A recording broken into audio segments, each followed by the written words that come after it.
J'ai passé des années à me disputer avec mon voisin insupportable, mais c'est grâce à lui que j'ai découvert l'infidélité de ma femme. J'ai réuni les preuves et les anéantis lors du divorce. Je pensais avoir tout vu dans un mariage, jusqu'à ce que je découvre ce qu'elle faisait pendant que je disais être en voyage d'affaires. J'aurais pu tout faire exploser sur le moment, mais j'ai attendu. Parce que parfois, la vengeance la plus efficace commence dans le silence, et se termine sous les applaudissements. Pedro est, sans exagération, l'une des personnes que j'ai le plus détestées dans ma vie juste après mon ex-femme. Et le plus curieux, c'est que c'est justement elle qui a un peu changé ma perception de Pedro, même si ce n'était qu'un peu. Pedro est mon voisin, un homme d'environ 65 ans, même si je n'ai jamais su son âge exact. Je suppose qu'il est à la retraite, parce qu'il est toujours chez lui. Peu importe si c'est un lundi matin à 8 h ou un dimanche soir à 23 h, Pedro est toujours là. Et toujours en train d'espionner tout le monde. C'est le genre de voisin agaçant qui semble avoir un problème avec absolument tout. Si mon chien aboie trop, si je fais une petite réunion avec des amis, si le bruit de ma voiture le dérange quand je démarre, si mes arbres perdent trop de feuilles, si je laisse la lumière du garage allumée trop tard, si l'eau de mon arroseur touche sa pelouse, tout était prétexte à une plainte. Et le pire, ce n'était même pas ce qu'il disait, mais comment il le disait. Pedro avait un ton condescendant qui me retournait l'estomac. Difficile à expliquer, mais c'était comme s'il parlait à un enfant qu'il considère stupide. Un ton qui faisait de chaque excuse une accusation déguisée. Samantha, ma femme à l'époque, ne le supportait pas non plus. Quand nous nous sommes mariés, nos carrières étaient prometteuses, alors nous avons décidé de franchir une nouvelle étape, chercher une maison dans un bon quartier, loin du bruit, dans un endroit calme. Après quelques semaines de recherche, nous avons trouvé un quartier résidentiel très charmant, rue propre, maison bien entretenue, tout était bien organisé et en plus, proche de nos boulots. Cela semblait parfait. L'agente immobilière a été super attentionnée, nous a aidé à négocier un bon prêt avec la banque, et en peu de temps, nous avions les clés en main. Je me souviens parfaitement de notre première nuit dans la maison. On n'en revenait pas de notre chance. C'était notre premier vrai foyer, et on aurait dit une maison sortie d'un catalogue. Le lendemain, alors qu'on déballait les cartons, des amis et des membres de la famille sont venus aider. Au milieu des boîtes, de la malbouffe et des rires, Pedro est apparu pour la première fois. Je l'ai vu s'approcher par l'entrée latérale de chez lui. J'étais content. Je pensais que notre nouveau voisin venait nous souhaiter la bienvenue. J'imaginais un vieux monsieur sympathique, de ceux qui racontent des histoires du quartier, t'invite à prendre un café et te présente aux autres voisins. Mais non. Dès qu'il est arrivé, sans bonjour ni aucune présentation, il a commencé à râler. On dirait une fête ici. Beaucoup trop de bruit. Et j'ai déjà vu un enfant marcher sur ma pelouse, dit-il en lançant un regard de mépris aux enfants de ma cousine. Et j'espère que vous ne comptez pas prendre un chien. Je ne supporte pas ça. Nous sommes restés silencieux. J'essayais encore d'être poli, alors j'ai souri timidement et je l'ai remercié d'être passé. Samantha m'a lancé ce regard de « sérieusement, c'est lui » et s'est remise à ranger. C'était notre premier contact avec Pedro. Et à partir de là, tout n'a fait qu'empirer. Avec le temps, Pedro est devenu une présence constante, mais pas dans le bon sens. Il trouvait toujours un prétexte pour s'approcher de la clôture et m'appeler. Il disait littéralement. « Eh, gamin, viens ici. » Rien qu'en entendant sa voix, je savais déjà, encore une plainte. Que ses fleurs étaient abîmées à cause de l'eau de nos arroseurs, que nos lumières de jardin restaient allumées trop tard et l'empêchaient de dormir, que Samantha mettait de la musique en nettoyant la maison, tout était un problème pour lui. Jamais un « bonjour, hein, comment ça va ?» Toujours quelque chose qui le dérangeait. Certains voisins nous ont dit qu'il était comme ça avec tout le monde. Mais comme la maison de l'autre côté de chez lui était vide depuis des années, il concentrait désormais toute son attention sur nous.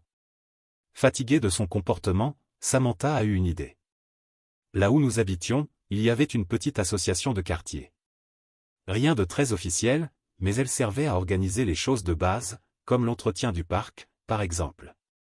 À l'époque, elle était dirigée par un groupe de dames âgées, toutes très gentilles. Son plan était simple, nous allions nous montrer comme un couple moderne, gentil, investi dans la communauté. Avec le temps, Samantha se porterait candidate à la présidence de l'association. Sa logique était claire, si Pedro voulait utiliser les règles pour nous embêter, alors nous allions utiliser ces mêmes règles pour nous défendre et, si possible, riposter. Et ça a marché. 2 ans après notre emménagement, Samantha était déjà amie avec toutes les dames du quartier. Elle apportait toujours des desserts aux réunions, organisait des tombolas de Noël, aidait aux décorations. Et comme la majorité des résidents se moquaient un peu de qui était à la tête, du moment qu'on ne les embêtait pas, elle a été élue sans difficulté. Depuis que Samantha est devenue présidente de l'association de quartier, les disputes avec Pedro se sont intensifiées. Nous n'étions plus les seuls à devoir supporter ses plaintes. Désormais, Samantha avait le pouvoir de lui rendre l'appareil. Si Pedro se plaignait de quelque chose, elle répondait du tac au tac. Elle faisait des signalements officiels sur les produits chimiques qu'il utilisait dans ses fleurs. Elle le dénonçait pour avoir tondu la pelouse en dehors des horaires autorisés. Elle exigeait qu'il réduise l'intensité de son éclairage extérieur à cause de la pollution lumineuse. Tout ce qui pouvait l'embêter, elle s'en servait. Nous sommes même allés jusqu'à adopter un chien, quelque chose que Pedro détestait profondément juste pour l'embêter encore plus. Et pendant un moment, ça a semblé marcher. Je ne dirais pas que Pedro s'est rendu, mais au moins il a cessé de faire autant de bruit. Il restait plus souvent dans son coin, à râler tout seul, mais sans dépasser les limites comme avant. Alors, quand un jour je suis rentré du travail et que je l'ai vu s'approcher de son côté de la clôture, la première chose que j'ai pensé, c'est qu'il venait encore avec une plainte. Peut-être que le chien avait aboyé, ou qu'il avait trouvé des feuilles dans son jardin. Comme d'habitude. Je suis descendu de la voiture et il était là, appuyé sur la clôture avec les coudes, avec cette tête de quelqu'un qui va dire un truc important. Dès que j'ai mis les pieds sur l'herbe, j'ai entendu sa voix. « Eh, gamin, approche. » J'ai pris une grande inspiration. J'essayais toujours de rester un minimum cordial, même si c'était difficile. « Bonjour, voisin. Belle journée, n'est-ce pas ?» Il a lâché un « bah » sec et m'a regardé comme s'il avait pitié de moi. Il avait cet air de supériorité que je détestais tant. « Ta petite femme n'est pas à la maison, hein ?» Ce « petite femme » me mettait hors de moi. Il ne l'appelait jamais par son prénom. Il utilisait toujours cette manière moqueuse de parler de Samantha. Mais je n'ai pas voulu entrer dans le jeu, alors j'ai répondu calmement. « Elle va rentrer plus tard. » Il a lâché un autre « bah » plus fort, comme si ma réponse confirmait quelque chose. Il a croisé les bras et a dit. Je vais te raconter une petite histoire. J'avais déjà eu une longue journée. J'ai tenté de faire demi-tour, de dire que je n'avais pas le temps, mais il a commencé à parler quand même. Son ton avait changé. Il n'était plus aussi agaçant. Il semblait sérieux. Ce matin, pendant que je vérifiais si ton chien n'avait pas pissé sur mes bégonias, j'étais accroupi derrière la clôture. Et là, j'ai entendu des rires qui venaient de ta cuisine. Et tu vois cette visite que ta petite femme reçoit? Cette voix qui perce les tympans? Je sentais mon corps se crisper. Pedro continuait, et moi je ne pensais qu'à une chose, Pedro, avec qui elle riait, hein? Si le mari est déjà parti au boulot. Il s'est levé doucement, comme s'il rejouait la scène dans sa tête. Je me lève, je regarde par la fenêtre, et je la vois, bien en évidence, toute collée à un type, l'enlaçant et l'embrassant, un type qui, clairement, n'était pas toi. Après ça, il s'est tu. Il me fixait, attendant ma réaction. Évidemment, je n'arrivais pas à y croire. Samantha, me tromper? Ça semblait impossible. Oui, c'était vrai que je partais plus tôt qu'elle le matin, et qu'on avait eu peu de temps l'un pour l'autre dernièrement, mais ce n'était pas une raison pour ça. Et aussi insupportable que soit Pedro, il n'avait jamais été menteur. Arrogant, agaçant, oui. Mais menteur? Jamais. Malgré tout, je ne pouvais pas simplement accepter ce qu'il disait. C'est faux, ai-je dit en essayant de rester ferme. Sans preuve, n'importe qui peut dire n'importe quoi. Pedro a lâché un autre, bah, mais cette fois avec un regard de mépris total, comme si j'étais l'être le plus stupide de la planète. Et peut-être que je l'étais. Il a sorti son téléphone de sa poche et, sans dire un mot, m'a montré une photo. Et là, on voyait Samantha, dans les bras d'un homme. Son visage n'apparaissait pas clairement, en partie caché par ses cheveux et la position de la fenêtre, mais on voyait bien le corps du type, sa main posée sur sa taille et le pire, l'expression de Samantha. C'était un mélange de plaisir, de complicité et d'abandon. Pour quelqu'un d'extérieur, cela aurait pu sembler juste une étreinte prolongée, mais moi, je connaissais ce regard et ce sourire. Ce n'était pas pour n'importe qui. Avant même que je puisse dire un mot, Pedro a arraché le téléphone de ma main. Rapidement, comme s'il avait peur que je supprime la photo ou quelque chose comme ça. Il a reculé d'un pas, a rangé l'appareil dans sa poche et a ajouté. Ensuite, ils ont commencé à faire d'autres choses, mais je n'ai plus l'âge pour écouter des conneries pareilles. Alors je suis rentré chez moi. Je suis resté paralysé. Je sentais une chaleur monter de ma poitrine à mon visage. J'étais furieux, confus, humilié. Je me suis retourné, j'ai sorti mon téléphone, prêt à l'appeler, à lui ordonner de rentrer tout de suite, à la confronter. Mais j'ai entendu un autre, bas, derrière moi, suivi d'un claquement de langue. « Et qu'est-ce que tu vas faire, gamin ?» a dit Pedro, avec ce ton de vieux prof lassé.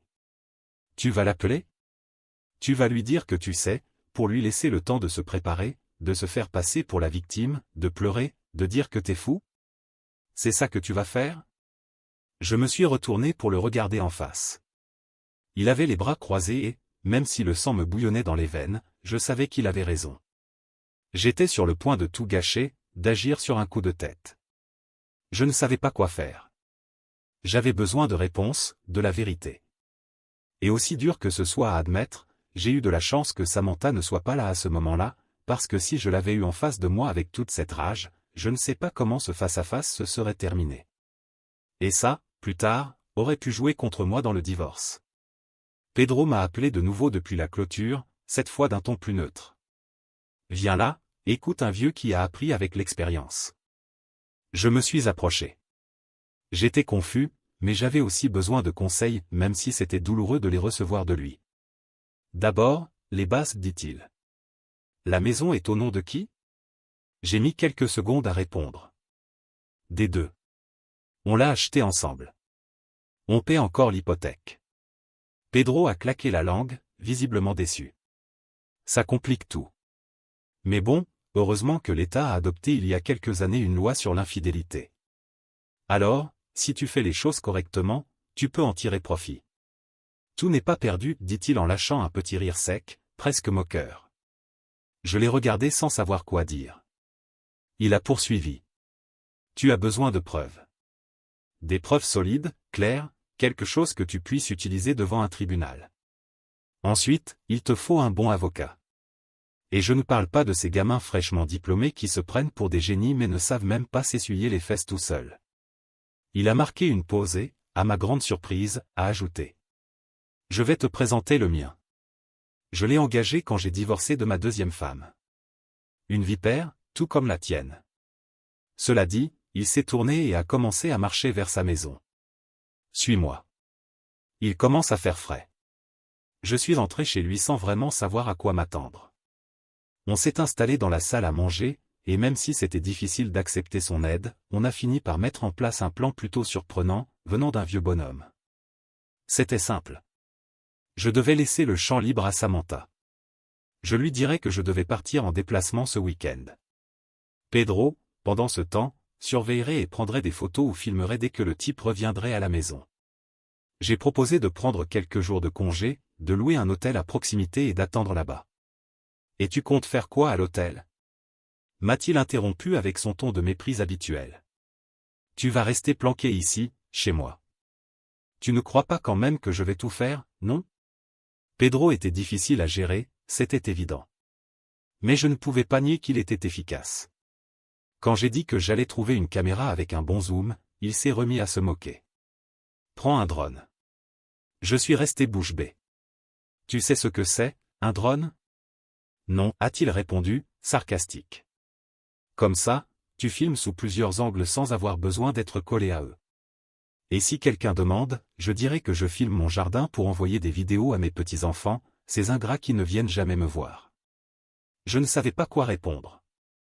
Je n'arrivais pas à croire que ce vieux grincheux de voisin devenait mon complice. Mais voilà où on en était. Peu après, on a entendu la voiture de Samantha arriver. Pedro m'a regardé et a fait un signe de tête. Il était temps de reprendre la routine.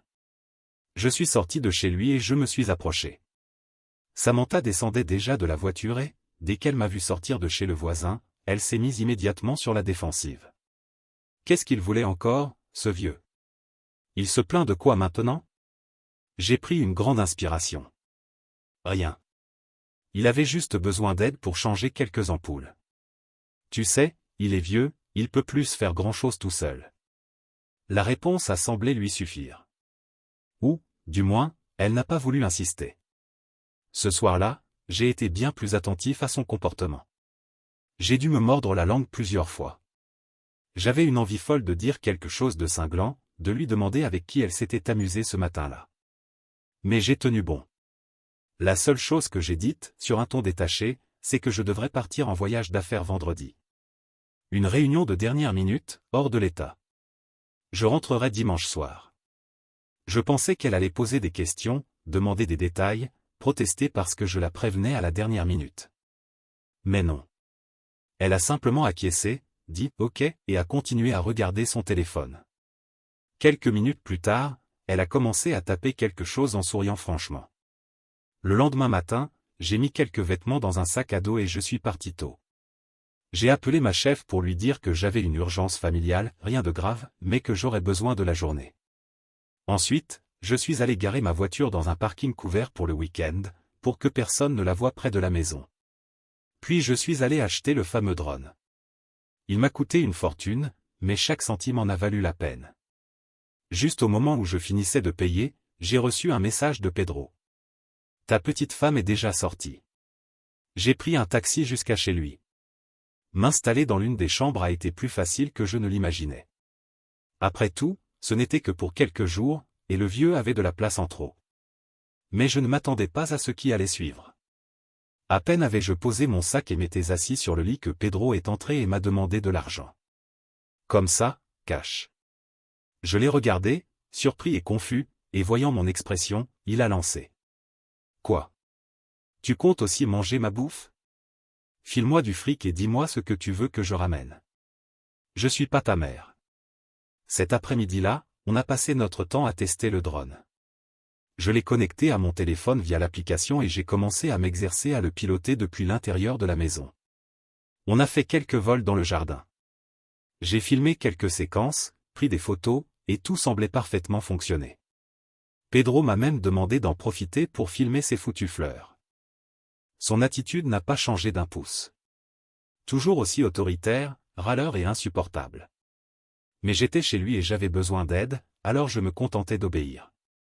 Je l'ai aidé à déplacer des meubles, ajuster des charnières, organiser quelques cartons dans le garage. Au bout d'un moment, j'ai commencé à me demander s'il ne m'avait pas manipulé juste pour avoir de la main-d'œuvre gratuite. Dans l'après-midi, Samantha est rentrée à la maison. Je l'observais depuis la cuisine de Pedro, mais elle était seule. Personne d'autre n'est apparu. Je suis resté en planque jusqu'à 23 heures, et je lui ai même parlé au téléphone avant qu'elle ne se couche. Rien. Aucun indice. Je suis allé me coucher de mauvaise humeur, me demandant ce que je foutais là. Mais tout a changé le lendemain matin. Le samedi, alors qu'on prenait le petit déjeuner dans la cuisine de Pedro, on a entendu une voiture se garer dans mon allée. On a discrètement jeté un œil, et c'était lui. Un des collègues de travail de Samantha. Je ne me souvenais plus de son nom, mais je l'avais déjà vu à quelques événements de l'entreprise. J'ai immédiatement activé le drone. Cette fois, je le contrôlais depuis l'arrière de la maison, en le faisant monter lentement pour éviter le bruit. Je suis resté en hauteur, pointé directement sur les fenêtres du deuxième étage. Mais en descendant jusqu'à la cuisine, je les ai vus. Samantha et lui riaient pendant qu'elle préparait le café, et au milieu de tout ça, ils se sont embrassés comme si c'était tout à fait normal. Ils n'ont même pas essayé d'aller dans une chambre. Là, dans la cuisine, ils se sont laissés emporter. J'ai été surpris par le côté bruyant de Samantha. Elle criait, gémissait, riait de cette manière perçante que Pedro m'avait décrite, ça rentrait directement dans le tympan. Après ça, ils ont pris le petit déjeuner ensemble. J'ai continué à tout filmer, à sauvegarder des captures et vidéos sous plusieurs angles. Ensuite, ils sont allés dans la chambre. Ce n'était pas facile de justifier des enregistrements depuis cet angle de la maison, mais à ce stade, je m'en fichais complètement. Je n'avais plus peur de rien. Je savais que j'avais besoin de preuves solides et c'est exactement ce que j'obtenais. Le type est resté toute la journée. Et moi, même si j'avais déjà ce qu'il me fallait, j'étais dans un état de rage que j'avais du mal à contenir. À plusieurs reprises, j'ai failli sortir de chez Pedro pour aller les affronter. En fin de journée, on est sorti de la maison. Pedro m'a caché sur la banquette arrière et on est sorti par l'arrière du quartier. Il m'a conduit directement chez son avocat. Il lui avait déjà tout raconté. C'était un petit bonhomme, avec un ventre de boulanger et une expression qui n'inspirait pas vraiment confiance. Mais il m'a suffi de quelques minutes à l'écouter parler pour comprendre qu'il savait ce qu'il faisait. Il m'a expliqué comment présenter les preuves correctement, comment monter le dossier et quelles étaient les étapes pour lancer la procédure de divorce avec un avantage juridique. Le mieux dans tout ça, c'est qu'il ne demandait pas une fortune. En sortant de là, une dernière idée m'est venue, une sorte de coup final. On a préparé un flyer simple. La présidente de l'association des voisins trompe son mari pendant qu'il travaille. Voilà le modèle de moralité qu'on a dans notre quartier. On en a fait plein de copies et, avant de retourner chez Pedro, je suis passé dans une quincaillerie acheter une grande bouteille de colle. Cette nuit-là, je suis sorti discrètement de chez Pedro. Il était environ 2 heures du matin. Le quartier était totalement silencieux. J'ai parcouru rue par rue à pied, collant les flyers sur les lampadaires, sous les portes, sur les pare-brises des voitures et même dans les boîtes aux lettres. Ceux qui restaient, je les ai jetés dans les rues comme des pubs, exactement le genre de choses que Samantha, en tant que présidente de l'association, était censée empêcher. Le lendemain matin, une voisine très matinale a frappé furieusement à la porte de Samantha à cause des flyers. Je regardais tout ça depuis les rideaux chez Pedro et je n'ai pas pu m'empêcher de rire en voyant l'expression d'horreur sur le visage de Samantha. Elle était en peignoir, les cheveux en bataille, visiblement paniquée. D'autres voisins se sont rapprochés avec les flyers à la main, posant des questions, exigeant des explications. C'est alors que je l'ai appelé. Je viens d'atterrir. J'arrive à la maison dans une demi-heure, ai-je dit. C'était comme appuyer sur un bouton d'alarme. Je l'ai vu courir dans la maison, crier sur son amant, et essayer de le faire sortir par la porte de derrière. Mais c'était trop tard. 2 voisines étaient déjà sur le trottoir, observant de loin. Samantha tentait de cacher la situation, mais le type est sorti précipitamment, essayant de couvrir son visage avec une veste. Et, bien sûr, sa voiture était garée juste devant la maison. Pour éviter de les croiser, je suis sorti par l'arrière de chez Pedro et j'ai marché quelques pâtés de maison avant d'appeler un taxi. Une demi-heure plus tard, je reprenais ma voiture. Quand je suis revenu, une petite foule s'était formée devant ma maison. La plupart des flyers avaient été arrachés, mais plusieurs personnes en tenaient encore dans leurs mains. À peine sorti de la voiture, plusieurs voisines m'ont encerclé, toutes parlant en même temps. Une jeune femme m'a même montré une vidéo sur son téléphone où on voyait clairement l'amant sortir de chez moi. C'en était fini pour Samantha. Je n'ai pas eu besoin de crier. Je lui ai simplement dit que nous allions divorcer et qu'elle devait quitter la maison. C'est là qu'elle a commencé son numéro, elle a nié, pleuré, supplié, puis m'a accusé tout le monde. Elle a dit qu'elle était stressée, que c'était une erreur, que la pression au travail était trop forte. Mais il n'y avait plus d'échappatoire. Tout le quartier avait été témoin du scandale.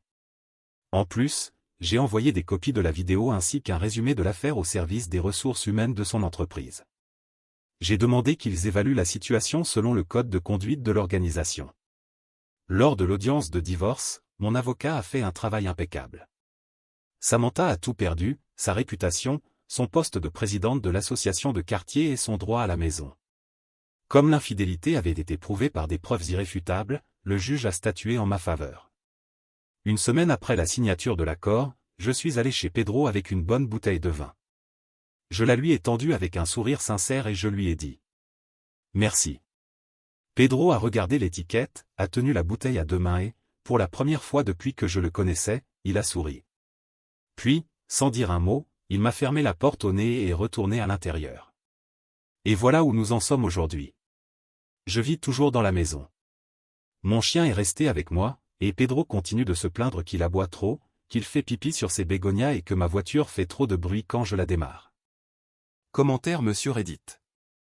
Et vous, qu'en pensez-vous? À mon avis, il a eu beaucoup de patience et de sang-froid. Il a agi avec stratégie, sans tomber dans la colère, et a réussi à obtenir justice avec classe. Parfois, la meilleure vengeance, c'est de rester calme et de laisser les faits parler d'eux-mêmes. Si vous avez aimé l'histoire, n'oubliez pas de liker, commenter et vous abonner pour plus d'histoires comme celle-ci. À la prochaine!